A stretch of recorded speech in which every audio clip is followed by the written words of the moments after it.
So, our start slide here. We've taken a circle. Now, this bottom is this large wedge that they cut. This next one is the smaller wedge. They don't really show that specifically, but this smaller wedge is probably about a fourth of this larger wedge here. And as I place them alternating, one pointing up, one pointing down. Thank you. He said that he was wrong and he is correct. No, I got it. Thank you very much. What do you notice as I make smaller and smaller and smaller slices? Like, has anyone ever done this? Like, you go to microwave pizza, and you're like, oh, my pizza doesn't really fit on the plate that well, but if I turn one way and the other way, it fits on the plate better. Well, I need a square. Okay, so yeah, sometimes you end up with like a cheese blob in the middle, but that's okay because it's I need pizza. a square plate. So yeah, Izzy. So it like makes a shape. What shape? Like as I go from here to here to here, well, not a square. It's getting closer and closer to a rectangle. So here's my question. If this is getting closer and closer and closer to a rectangle, and we know that the formula for a rectangle's area is length times width, well then, here, what is this, and what is this? And we cannot call them length and width. We have to relate them to the parts of the circles. It's the perimeter. Well, so this, if we look back to here, you're on the right track. If we look back to here, this is the edge, right? The edge around the circle. But if I've got edge on top and then edge on bottom, I've split the edge, right? I've got half of it on top and half of it on bottom. Andrew? Alright, so the width, wait, no, sorry, the length would be the radius. So this? Yeah. Yeah, so it's this. Guys, imagine right here, and this is on your paper. You don't need to draw anything on your paper yet. We'll look at that when we get there. That is our radius, and as we get closer and closer and closer to a rectangle with smaller slices, this gets ever closer to the radius, and then this, don't even need that really, gets close. Well, really, it's almost perfect. Abby? Wouldn't the width be the circumference? But this and this would be the circumference. So one of the widths. Chord, right? Ooh, no, you're right on track. Diameter. Izzy? That's a little bit further. I don't know the other. This would be half of the circumference. Because think about it. This is half your circumference, and this is half your circumference. Now I'm thinking of like twins now. Yeah, circumference is all the way around, but if I cut my circle and I have half the slices pointing up, half the slices pointing down, that's only half the circumference. So this is going to lead us to our formulas that let us create our area of a circle formula.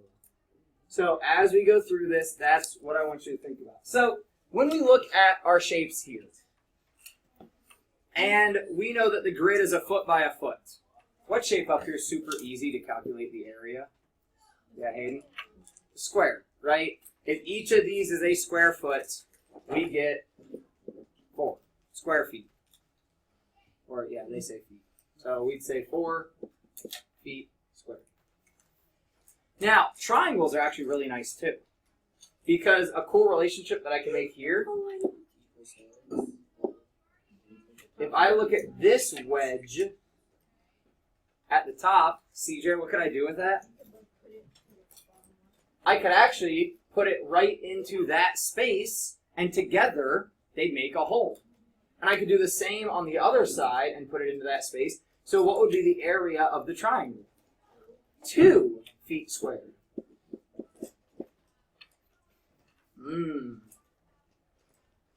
Now the circle.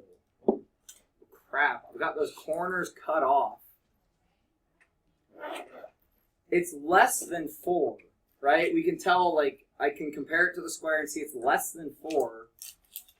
Anyone have a hypothesis or a guess of what the area might be here? We know it's less than 4, and we're working with a circle. Circles all use that one special value. Abby? So don't you need to measure the radius and the circumference to get to your area? Not necessarily. Now, if we needed to calculate it, we can. But this is a special circle. Because this, so you said measure the radius. If I look at the radius, how big is the radius here? The radius, it's like 1 foot. Yeah, that's 1. And so the circumference would be half of that, so it would be Not half. Now remember, the circumference is actually pi times diameter, or 2 times pi times radius. But we don't even need the circumference here, actually. Andrew, do you have a guess? Get a B pi. This area is pi. Oh, isn't it because it's like a perfect circle? That why? And that is actually our unit circle because its radius is a unit, just 1 unit. Now that only works because my radius is 1, so that's really important that the radius is 1. But we're going to come down here and look at our general formula for a circle and figure out why did that happen. Yeah. Yeah. What is it? Pi times the radius squared, right? If you are struggling to remember any formulas, I threw up a formula cheat sheet here and a formula cheat sheet over above the assignment board, which I need to catch up on the assignment board. My apologies, but they're always up on the smart board when you come in. So, Paige just told us, well, it's actually pi times radius squared. But the question is why? Why did that work? Why does that formula always work?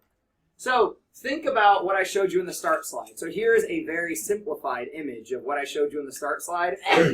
Bless you. This height is the radius. This base, or little b, or length, if you want to call it, is half of my circumference. If I plug in the circumference formula, so this is just my circumference formula. If you want to notate that 2 pi r, that's your circumference formula. Well, half of 2, well, that's just 1, so they kind of disappear because I don't need to show 1. Pi, r, and r, all I'm left with is pi times r, which is pi times radius squared. This, when I slice my pieces smaller and smaller and smaller, I really just make a rectangle. This formula of area equaling base times height, that actually turns into area equaling pi times radius squared. So it's beneficial to write it as many times as you can because that puts it in your long-term memory. So make sure that somewhere real big, you have that area is equal to pi times the radius squared.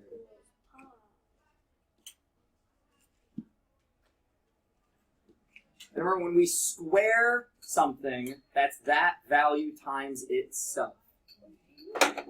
Yeah, is it? No, that's just the Greek letter.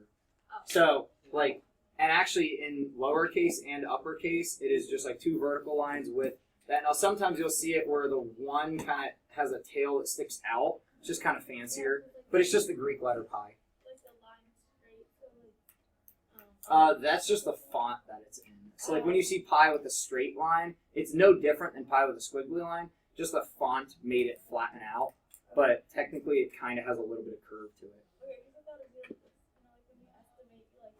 Yeah, good thought there, but that is not why we do that. So this would be like the technical pi. It starts kind of low and then goes up and kind of just waves across the top. And it has a tiny bit of tail, so we have like an L almost on the right-hand side. So when we talk about earthquakes, we often talk about the amount of space that it damaged. So the distance of intense shaking from the epicenter is the point where the fault happened, to the outer edge was about 134 miles. So go ahead and label on here, okay, that distance is 134 miles. That's how far out the earthquake was able to be felt.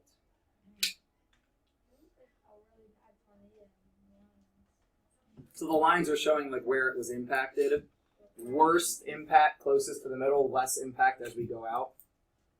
So we want to say how many square miles were affected. Guys, this is exactly what the government does when they decide how much aid to send in. When we look at like UNICEF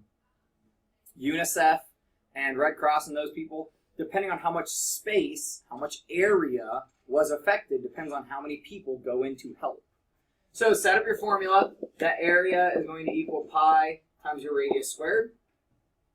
That distance out from the middle is your radius, and we need to use 3.14 for pi, so replace 3.14, we got to substitute there, times 134 squared.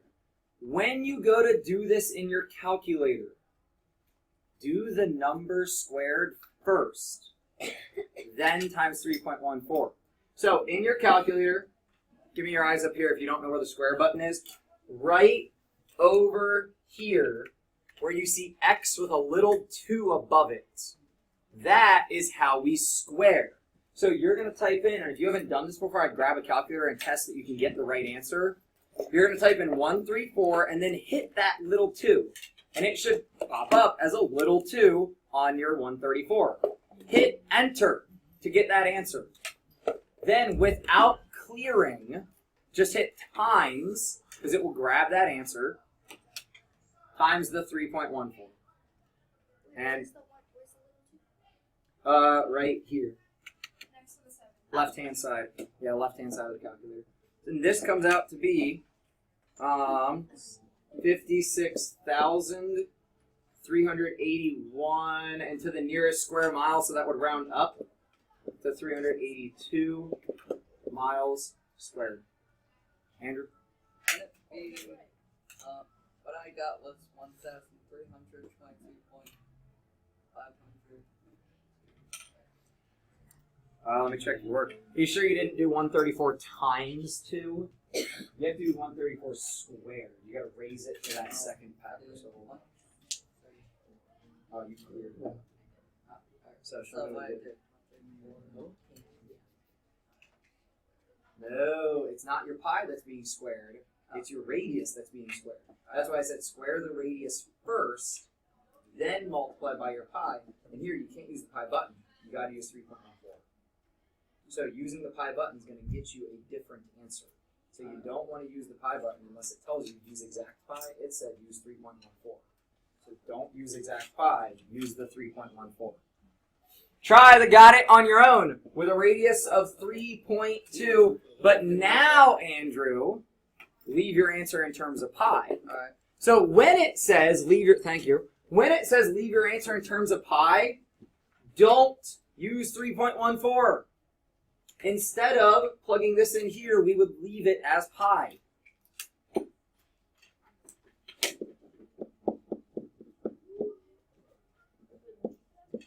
So don't replace it with 3.14. Leave it as the pi symbol. We're going to do the 3.2 squared. So I got to do that in my calculator, 3.2 times itself. So I can either use the square button or I can just multiply it by itself. We will get, as our answer, 10.24 pi meters squared. If we want the exact answer, we have to use the pi symbol. Because remember, any other number that we use for pi is not exact. It's rounded. It's approximated. It's close. But it's not exact. This is your exact answer. This is an approximate answer because we approximated. Questions on using 3.14 versus using pi or any of this? Abby? So for that blue area, wouldn't it be like a squiggly equal sign? Yeah, so now, because we're talking this big of a number, we don't really need to care about tenths of square miles. Like, if you think about a square mile, so a square mile is a mile, and all the space in that square, right? So a tenth of it, if you split it up into tenths, but it's not that big of a space when we're talking about 56,000 square miles. So if we wanted to be 100% accurate, this would be a squiggly because it's not perfect. but we're okay to use either the equals or the squiggly equals because we know we got told to round. Because it's hard to get like a perfect number of pi. This is perfect though because we're using pi as itself, just pi. But if we approximate. So if you had to figure out the numerical for this and they said don't use pi as pi, we then would have to multiply by 3.14 and we'd get like 32 point, like That's not 1.5. Is that accurate? No, that's your approximation. So that would be if they didn't tell you to keep it as pi. Because Justin? you're not doing- A stand for area. Yes. Yep. Big A stands for area. Any other questions? If you're thinking it, I guarantee your classmates are thinking it. Please be bold and ask it. Abby? So is it pretty much not accurate because you're not using the full number of pi? No, so be careful saying not accurate. Approximations are accurate. They're just not 100% accurate. So that's like saying, how old are you? 13. Are you exactly 13 years old? No, you're 13 years and some amount of days, right? But when we say 13 years old, that's accurate, even though it's not 100% exactly what you are. We're close enough. So that's like when we use 3.14, we're close enough. But you're that- not using the full numbers of pi. Right. So we are approximating, but don't think that it's like not accurate. This is still correct. It's still good. It's just not exactly what it would be. So if I do this with the pi button instead of using 3.14, I get 56,410.4, like whatever. So we're slightly off by about 30 thanks to rounding pi, but that's okay. Like, we're allowed to do that. Any other questions? All right. So, this is where we get into some of the fun stuff. Where our algebraic problem solving lets me do some really cool, kind of weird relationships. If the area and circumference have the same numerical value. Now, why are we saying numerical value versus just they're the same? How do we talk about area? What would our label be for area?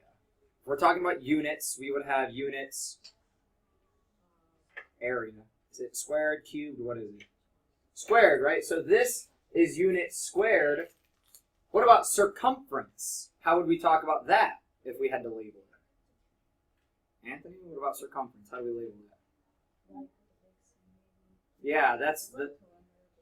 So if it's perimeter, our labels, are we talking about units or units squared or units cubed or what? Just units, right? Units squared and units cubed cannot actually be the same. They can be the same number, but they don't represent the same thing. That's like saying how much distance is between me and the door versus how much carpet is on the floor. Those are two very different things. So, if they're the same though, we're going to numerically say they're the same. That's why we just say that numerically they're the same. So, what we actually want to set up here is the formula for area and the formula for circumference. So over here, let's set up area is going to equal circumference. And my area is pi times radius squared. My circumference is pi. If I use radius, I got to use the 2 times the r. How can I rewrite radius squared to not use an exponent? Justin? R times r. So I want to simplify this out and just write r times r. Then I have pi times 2 times r. What could I simplify and do to both sides to start to get rid of some values? Like what are on both sides that I could just get rid of? Julia? Ooh, there's an r that I could get rid of on both sides. So if I divide by r and divide by r, then I'm left with pi times r equals pi times 2. What is there still the same on both sides that I could get rid of? Pi. And again, because it's multiplied, we divide, and we find out that in this circle, the radius would have to be 2 units. So if you set up a circle with a radius of 2 units and you calculate area and you calculate circumference, numerically you get the same number. But because their units are different, they will be different. They're not the same value. They're the same number, but they're not the same value. Questions on that? By the way, I'm very confused at where my recording thing went. Normally I have the thing that would let me pause. This is awkward. Did I start recording today? Yeah. Did you? I don't know. I never saw the Justin's on it though, so if he says yeah, I trust him. Yeah, it's recording. Where's my pause button is my question. It like disappeared. Oh wait, you have to click on it. Ah, there we go. I know, I'm a tech genius.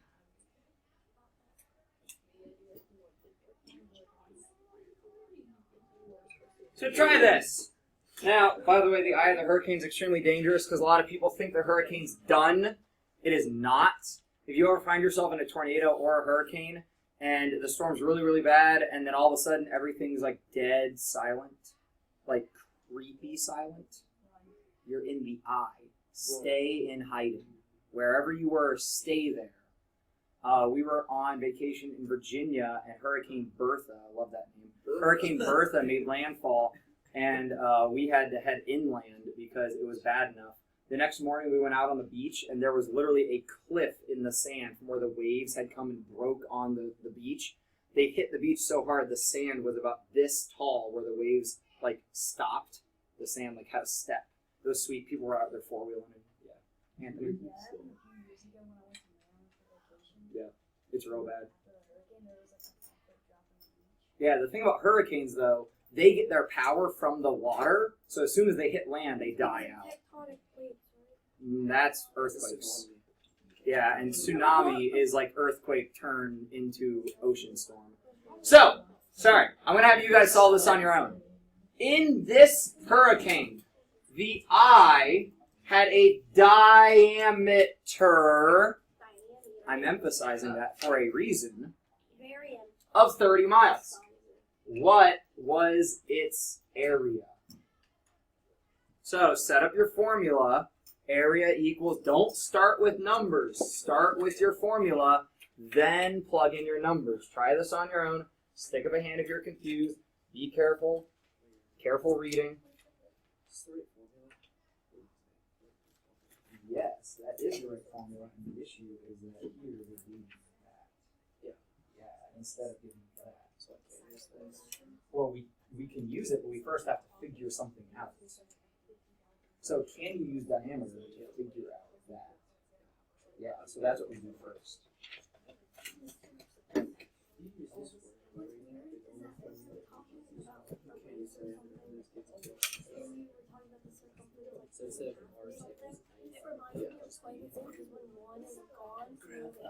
Yeah.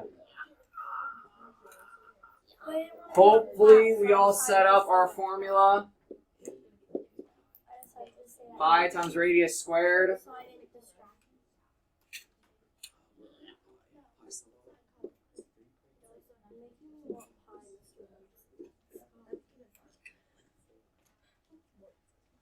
We don't use diameter in the area formula, but we can use diameter to find what we need for our area formula. I don't know why I've not gotten cards out today yet. But so Izzy, what'd you do first?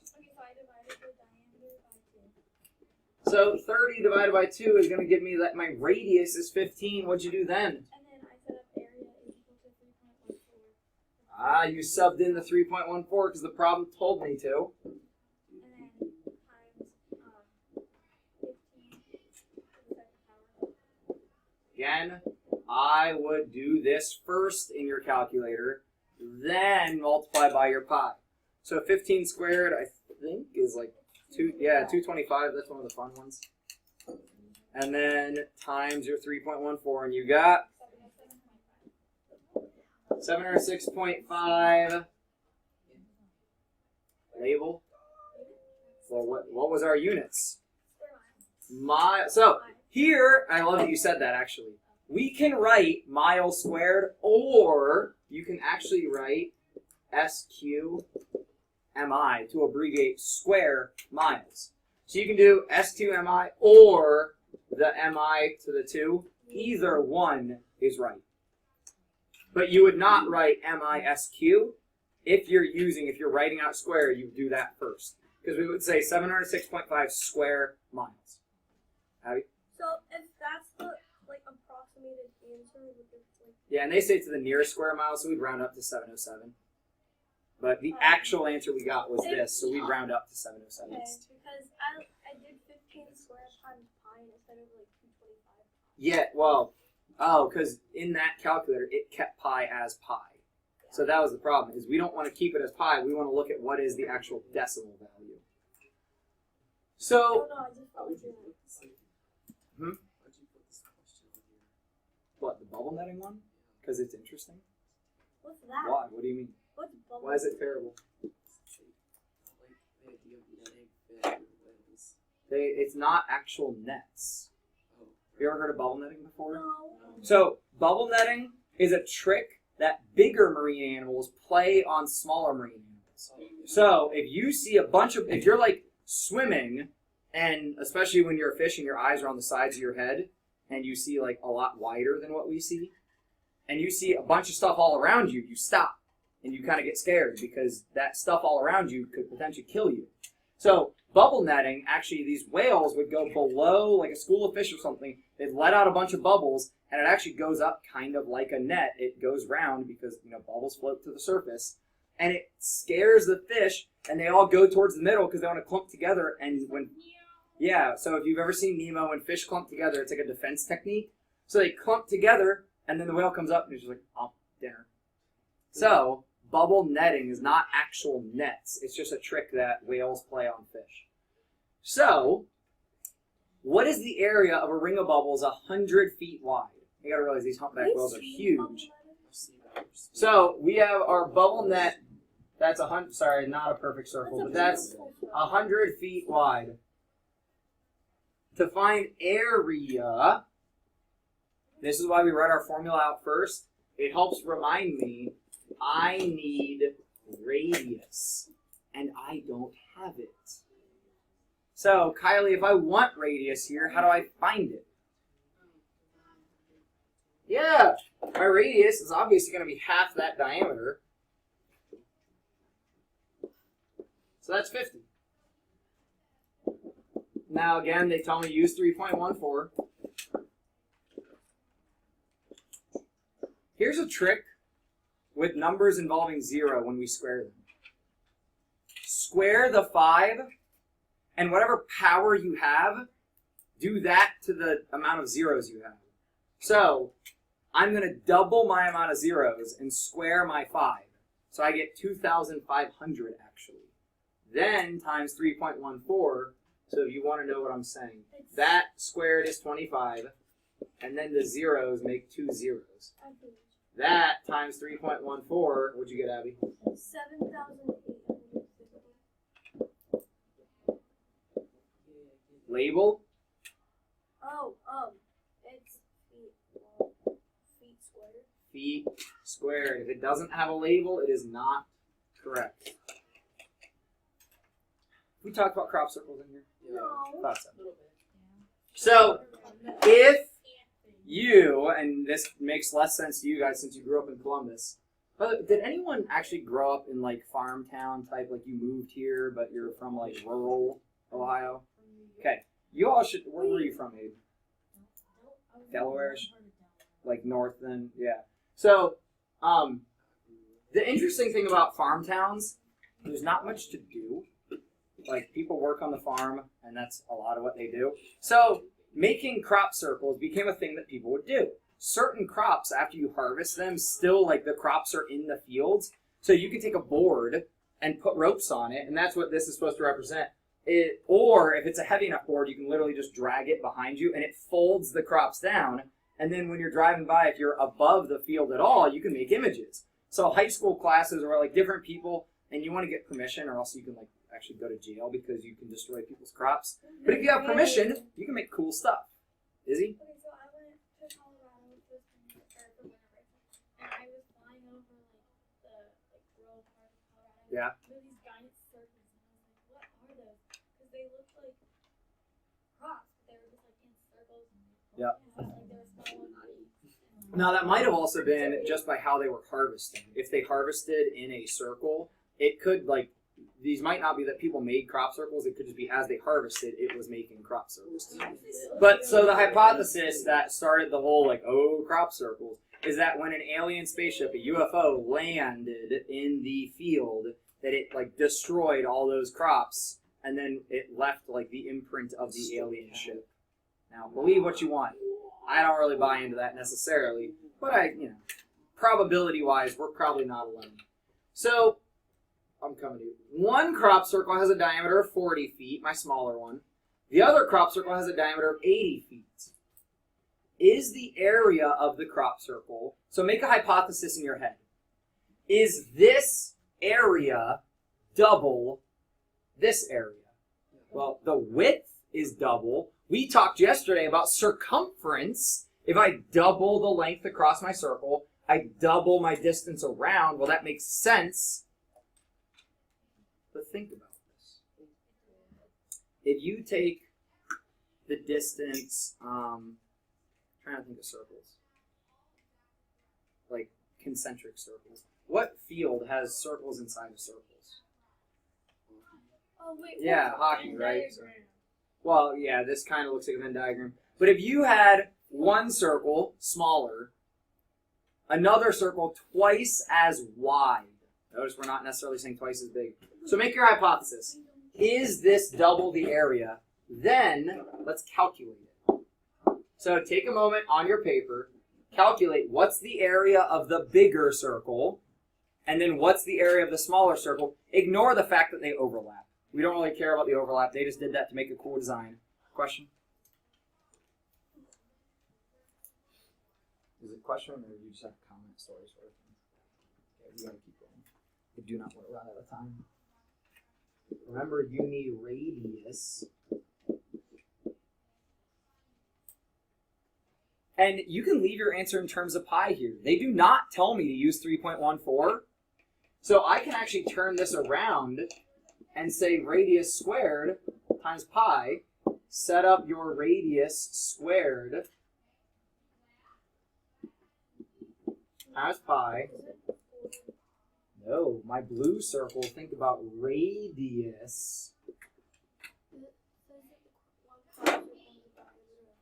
Diameter. Remember, radius is half that. So my radius of my small circle here, the radius is 20.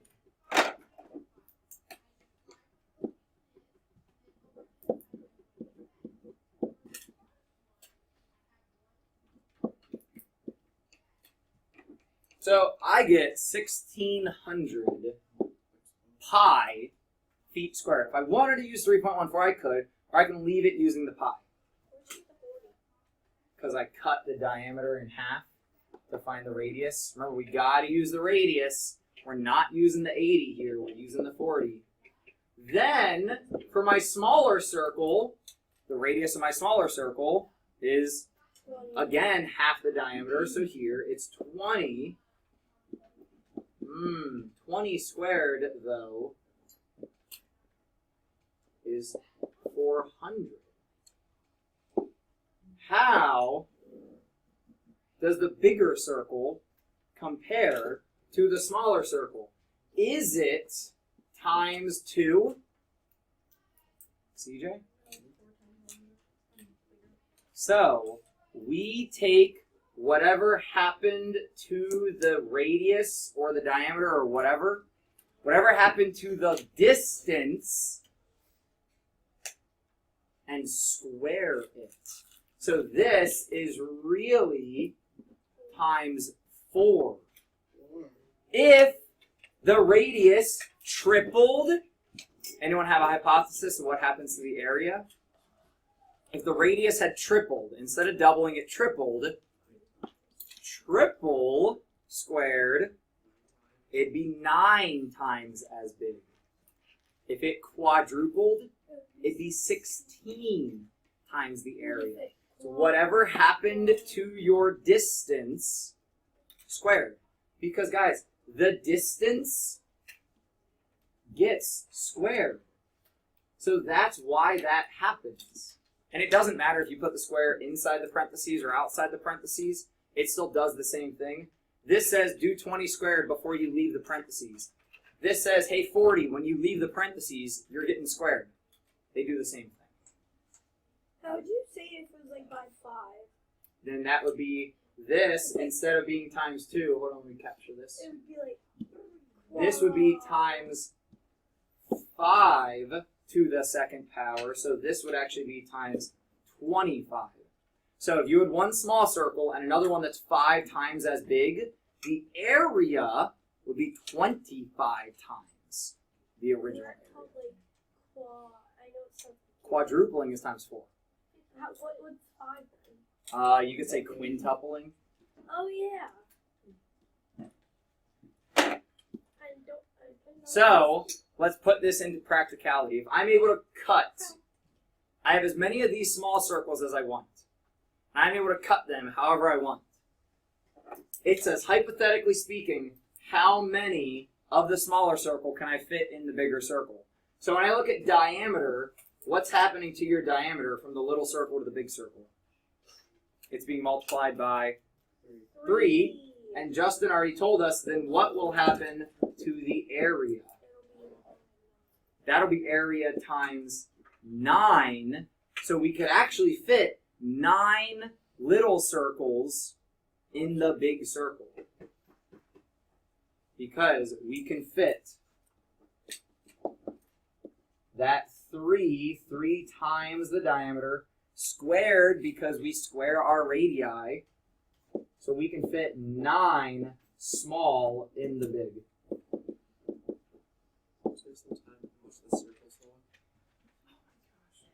Yeah, we do.